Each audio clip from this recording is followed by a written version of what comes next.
नमस्कार भक्तों, सुनिए संपूर्ण श्रीमद् भागवत महापुराण कृष्णा टिप्स से।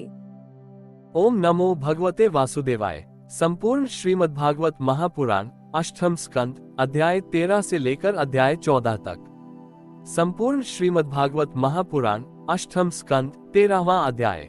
आगामी 7 मनवंतरों का वर्णन। श्री सुखदेव जी कहते हैं, परीक्षित, विवस्वान के पुत्र यशस्वी श्राद्धदेव ही 7वें वैवस्वत मनु है। यह वर्तमान मनवंतर ही उनका कार्यकाल है। उनकी संतान का वर्णन मैं करता हूँ। वैवस्वत मनु के 10 पुत्र हैं। इक्ष्वाकु, नभग, दृष्ट, शर्याति, नरिष्यंत, नाभाग, दिष्ट, करुष, पृष्ठद्र और वसुमान। परीक्षित, इस मनवंतर में आदित्य, वसु, रुद्र, विश्वेदेव, मरुदगण, अश्विनी कुमार और ऋभु ये देवताओं के प्रधान गण हैं। और पुरंद उनका इंद्र है।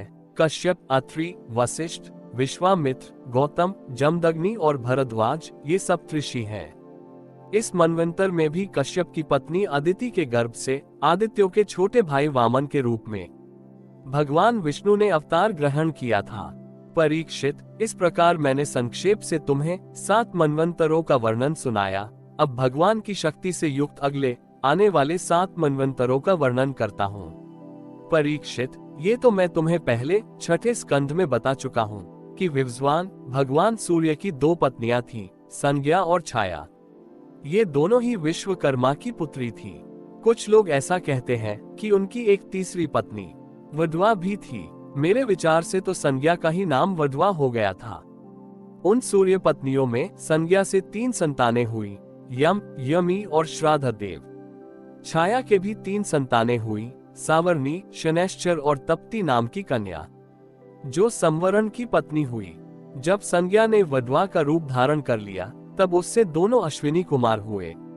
8वें मनवंतर में सावर्णी मनु होंगे। उनके पुत्र होंगे निर्मोक, विरजस्क आदि। परीक्षित, उस समय सुतपा, विरजा और अमृत प्रभ नामक देवगण होंगे। उन देवताओं के इंद्र होंगे विरोचन के पुत्र बलि। विष्णु भगवान ने वामन अवतार ग्रहण करके इन्हीं से 3 पग पृथ्वी मांगी थी, परंतु इन्होंने उनको सारी त्रिलोकी दे दी। राजा बलि को एक बार तो भगवान ने बांध दिया था, परंतु फिर प्रसन्न होकर उन्होंने इनको स्वर्ग से भी श्रेष्ठ सुतल लोक का राज्य दे दिया। वे इस समय वहीं इंद्र के समान विराजमान हैं। आगे चलकर ये ही इंद्र होंगे और समस्त ऐश्वर्यों से परिपूर्ण इंद्र पद का भी परित्याग करके परम सिद्धि प्राप्त करेंगे। गालव, दीप्तिमान, परशुराम, अश्वत्थामा, कृपाचार्य, ऋष्यशृंग और हमारे पिता भगवान व्यास ये 8वें मनवंतर में सप्तऋषि होंगे। इस समय ये लोग योग बल से अपने अपने आश्रम मंडल में स्थित हैं। देवगुह्य की पत्नी सरस्वती के गर्भ से सार्वभौम नामक भगवान का अवतार होगा। ये ही प्रभु पुरंदर इंद्र से स्वर्ग का राज्य छीनकर राजा बलि को दे देंगे। परीक्षित, वरुण के पुत्र दक्ष सावर्णी 9वें मनु होंगे। भूत केतु, दीप्त केतु आदि उनके पुत्र होंगे। पार, मारीची, गर्भ आदि देवताओं के गण होंगे और अद्भुत नाम के इंद्र होंगे। उस मनवंतर में द्युतिमान आदि सप्तऋषि होंगे। आयुष्यमान की पत्नी अंबुधारा के गर्भ से ऋषभ के रूप में भगवान का कलावतार होगा। अद्भुत नामक इंद्र उन्हीं की दी हुई त्रिलोकी का उपभोग करेंगे। 10वें मनु होंगे उपश्लोक के पुत्र ब्रह्मा सावर्णी। उनमें समस्त सद्गुण निवास करेंगे। भूरिशेन आदि उनके पुत्र होंगे और हविष्यमान, सुकृति, सत्य, जय, मूर्ति आदि सप्तऋषि। सुवासन, विरुद्ध आदि देवताओं के गण होंगे और इंद्र होंगे शंभु। विश्वसृज की पत्नी विशुचि के गर्भ से भगवान विश्वसेन के रूप में अंशावतार ग्रहण करके शंभु नामक इंद्र से मित्रता करेंगे। 11वें मनु होंगे अत्यंत संयमी धर्म सावर्णी। उनके सत्य, धर्म आदि 10 पुत्र होंगे। विहंगम, कामगम, निर्वाण, रुचि आदि देवताओं के गण होंगे। अरुणादि सप्तऋषि होंगे। वैधृत नाम के इंद्र होंगे। आर्यक की पत्नी वैधिता के गर्भ से धर्म सेतु के रूप में भगवान का अंशावतार होगा और उसी रूप में वे त्रिलोकी की रक्षा करेंगे। परीक्षित, 12वें मनु होंगे रुद्र सार्वणी। उनके देववान, उपदेव और देव श्रेष्ठ आदि पुत्र होंगे। उस मनवंतर में ऋतुधामा नामक इंद्र होंगे और हरित आदि देवगण।